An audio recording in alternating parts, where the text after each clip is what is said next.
So let's check it out. It's a spectacular game. A lot of you have requested it, as usual, for very good reasons. Hikaru with white opens with knight to f3. He goes for the arete opening.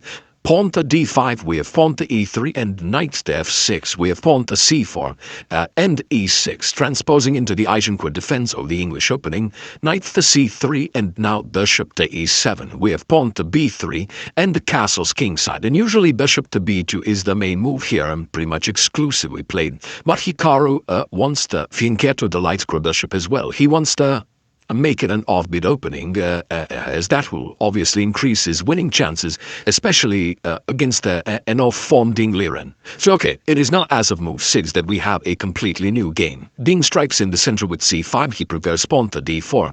And Hikaru invites it much like you would in an Armageddon's defense. You invited the pawns on your own half of the playing board to undermine them later on. Bishop to gq, we have pawn to d4, and knight to a4, knight to c6 by Ding, and e captures on d4, we have c captures, and Hikaru nicely castles kingside, and pawn to e5 by Ding. Okay, he has the strong center, and Hikaru has the element of surprise. You can see that he spent 30 seconds reaching this position. Ding, something short of a minute and a half. Pawn to d3 and pawn to h6. We have pawn to a3 and pawn to a5. Ding, of course, stops b4. So now the question is, okay, Ding blockaded it's not really blockaded, but he prevents b4, so there's no action on the queen side. The center is closed for the moment. He's the one with the possible breakthrough. So where can Hikaru find his winning chances? Okay, it's time to further develop rook e1, go after the e5 pawn. Ding defends bishop d6, we have pawn to h3, stopping bishop g4, and preparing further advancement as you have to reach that black king somehow. Bishop to f5, and pawn to g4, we have bishop to h7, and pawn to g5. Hikaru goes all in, h captures, bishop captures, and g5, now pinning the knight, and just rook to e8. We have pawn to c5, Hikaru grabs more space on the queen side, maybe knight to b6 in the future, so bishop to c7, stopping that, and now knight to b2. This knight is not very useful here, so Hikaru wants to remaneuver it to c4, where it will put pressure on e5 and d6. So okay, knight b2, queen to d7 by Ding, preparing to maybe bring the other rook into the game, but also, as you'll see, the queen has many purposes on d7. We have bishop captures and f6. Also, by doing this, Ding invited the doubling of the f-pawns. G captures and knight to h4, so Hikaru will get his queen to h5. The question is there any work to be done for the queen on h5? Pawn to f5. Ding improves his central structure here, and now comes queen to h5.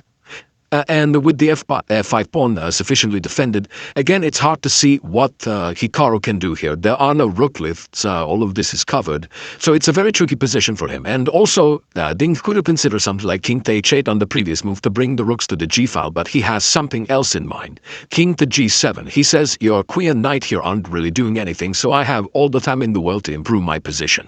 Knight to c4, an excellent square for the knight, but again, where is the knight going? The e5 square defended 3 times, and the d6 square also not a great square, not possible for the knight right away. So bishop to g6, offering a trade of knight for bishop, and Hikaru goes for it. Knight captures, pawn captures, and queen back to f3, rook 8 to d8. Again, where is Hikaru to strike? Okay, he has to try something. Pawn to b4. Even a pawn sacrificed to get some winning chances here.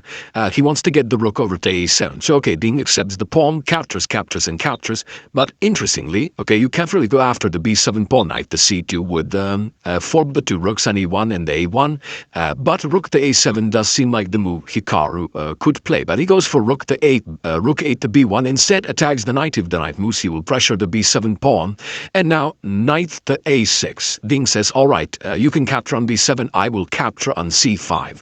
Queen captures on b7, we have knight captures on c5, attacking Hikaru's queen, and queen to a7. Now Hikaru says, all right, you move that knight, rook to b7, and there could be some problems here with so much stuff on the 7th rank.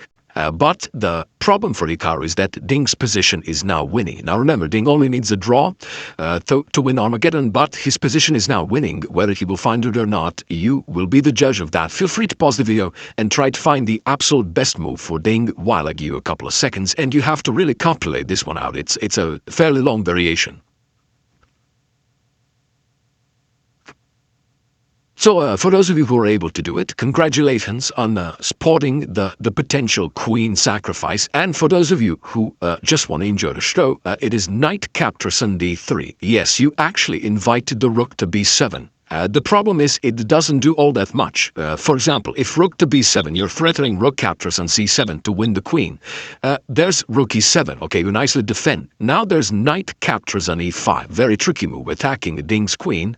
Knight captures on e5, and now rook captures on e5. It seems like you're breaking through, as if the bishop captures, you lose the queen, and if the rook captures, then you just take the bishop and you win the queen next. But here the problem would be bishop captures on e5, Ding would give up his queen, and after, let's say the queen is captured, the rook d captures on d7, attacks the queen. Queen has to move somewhere. Now the d pawn starts marching forward, and the two rooks the bishop, and the passed pawn already on d3 is too much to handle. The queen will be stuck on d2, pretty much for the rest of the game. You can't move it. There are no tricks. The king is on a dark square. You have a dark square bishop. There is nothing for Hikaru here. So that's the problem. So Hikaru instead just moves the rook e to d1, and now pawn to e4. Now Ding's pawns are unstoppable. He has no weaknesses in the position, and not odd for Hikaru to try. He brings the queen to a2. He knows that he will have to fight against those passed pawns. Knight to f4, and now rook to b7, again trying to put pressure on that 7th rank, but Ding preemptively defends. Rook e7, we have queen to a7, and now just knight captures on g2. Your position is winning, so you might as well eliminate any and all active pieces that Hikaru has. Okay, it's whether this bishop is active or not, it could become active. And now pawn to e3. Beautiful move by Ding. Pawn being that if you capture f captures on e3, it seems like you can't recapture because the queen on d7 would hang. But the idea is queen c6 check, and you lose the knight. So that's why after e3, Hikaru plays knight e5. One last trick. Again, you could even give up the bishop here. It would still be winning. But Ding plays the most precise move. Queen to d5 with check. Knight goes back to f3, and now pawn to e2. Challenges the rook. Rook to e1, and now just rook d to d7. Now giving Hikaru any chances. He knows that even if by some miracle he's not playing the top move, which he is the entire game, he only needs a draw to win Armageddon. But yeah, rook d7. By far the strongest. We have queen to a6. Pawn to d3. We have rook to b2, controlling the d2 square with the knight and with the rook, and now bishop to e5, attacking the rook with the knight on f3 pinned. Rook to b5, attacking Ding's queen, queen e4. We have rook to b6 going after the b6 pawn, but just pawn to f4, and the queen nicely defends. We have rook to e6, trying to trade off one pair of rooks to maybe get some sort of a perpetual here, even though that's not really doing you any favors. Petrol is still a win for Ding, so you have to try something. Maybe if the king was here or here, then you'd have knight g5 check winning the queen. The problem is even the knight is pinned, so it's hard to even imagine what would go wrong for Ding here. Queen to f5. But now Hikaru just moves that. Rook c6, pawn to d2, and that's it. Pawns on d2 and e2.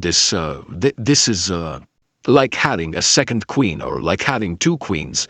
Rook captures on e2, d1 queen. We have knight captures on e5. One last attempt at maybe creating something, but you could play any move here. The position is stowing. Regardless of what you play, Ding just played rook captures on e5, and he was in this position on move 46 that Hikaru Nakamura resigned the game, as there is nothing more to be done here.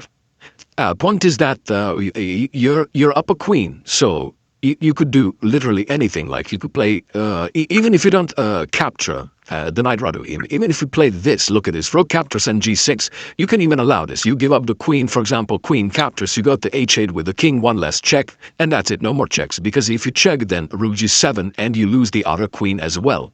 So rook captures on e5, and yeah, what else can you do? If rook captures on e5, it's a matter of a few moves, and you will get checkmated. Queen captures on e5 check. King h4 or g4 doesn't really matter, as rook to d4 is check.